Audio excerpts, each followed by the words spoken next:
Where flamingos fly. Words that have an almost magical quality and synonymous with visions of beauty like this. Yet to most of us, it remains something of a fairy tale, rather like Where the Rainbow Ends, unaware that such splendor actually exists. Well, it does. At Lake Nakuru, situated in the Great Rift Valley of Kenya, we found what is probably the world's finest bird sanctuary, home of over 1 million flamingos.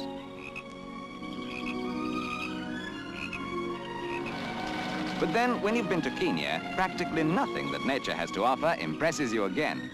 The various royal national parks and national reserves are, of course, famous for their abundance of animal life and their rugged scenery, and, needless to add, a photographer's paradise. To dedicated men like Colonel Mervyn Cowie, C.B.E., has fallen the task of maintaining these vast territories, including such aspects as the preservation of wildlife and the natural splendor that is Africa.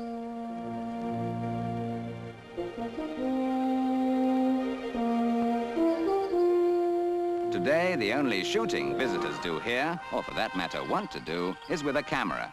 And incidentally, the difference between one of these parks and a reserve is that on a national reserve, the reasonable need of the human being must take precedence over the animal. On the Amboseli Reserve, for example, the Maasai tribe live with their herds of cattle and goats with good neighbors like these.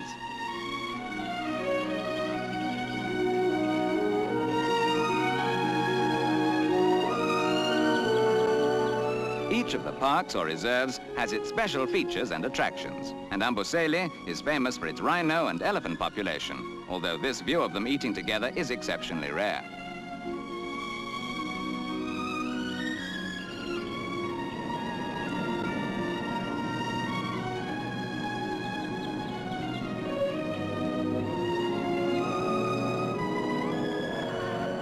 However, no matter how impressive those big beasts were, undoubtedly #1 on the list of every visitor is the lion.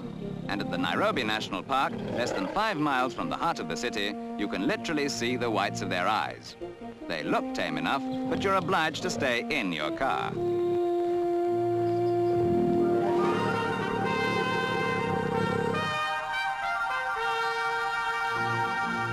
Yet Kenya is essentially a country of contrasts, with mountains like snow-capped Mount Kenya rising to over 17,000 feet above sea level, mile upon mile of undisturbed white beaches, of rugged plains and bush country.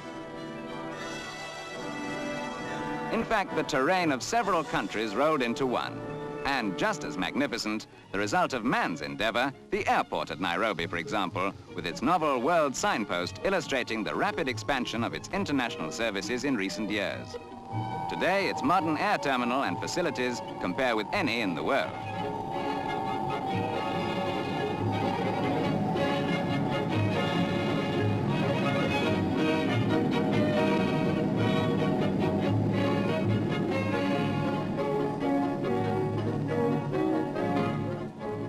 The city of Nairobi itself, despite its modern buildings which continue to alter the skyline month by month, is still close to Africa. From time to time, hippos still stray in from the river valleys, and very occasionally, the odd lion or leopard. Although when you think only 60 years ago there was nothing here, it's not surprising. Today, not only is it the capital, but a very attractive city.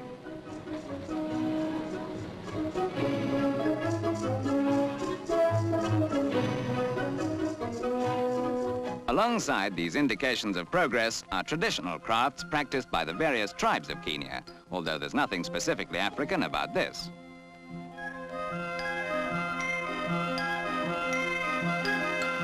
On the other hand, wood carving is practiced only by the Wakamba, who until very recently were noted more for their reputation as warriors and hunters. But having put all their energies into this more peaceful pursuit, the art has grown into a flourishing industry.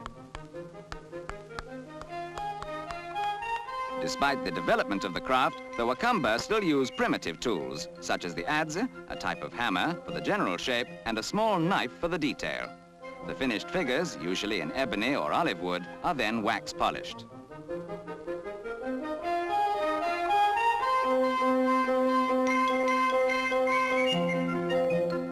Another, even more important industry is the export of ivory.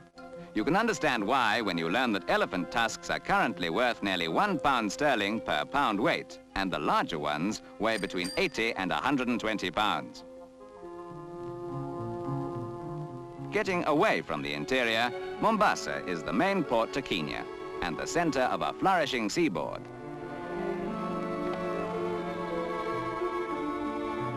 When London was just a small village by the edge of a river, dhows came running down on the trade winds into Mombasa from the ancient civilizations of Arabia, Persia, and India.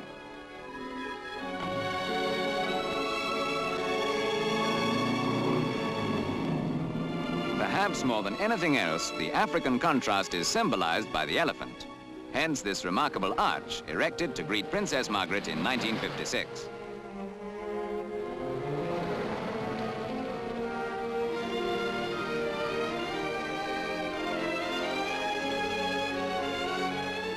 There's much to see here, much to do. But what better than to relax with an ice cold drink and listen to the Indian Ocean just the other side of the beach.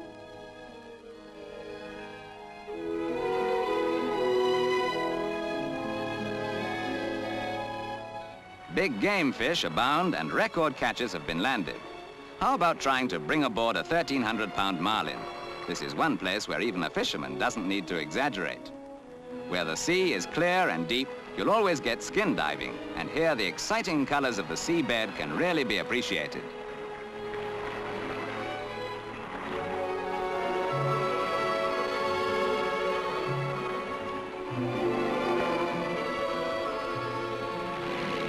If you want to swim, don't waste time with cars or trains. Take a plane and land on any one of the magnificent beaches.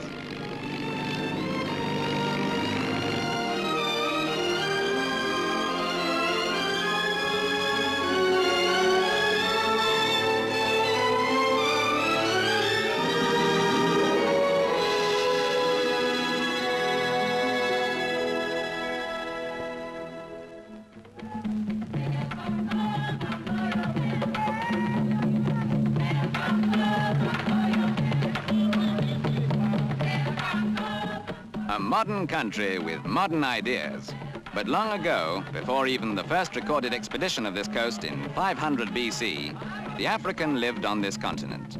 The rhythm and dancing is as old as the civilization itself.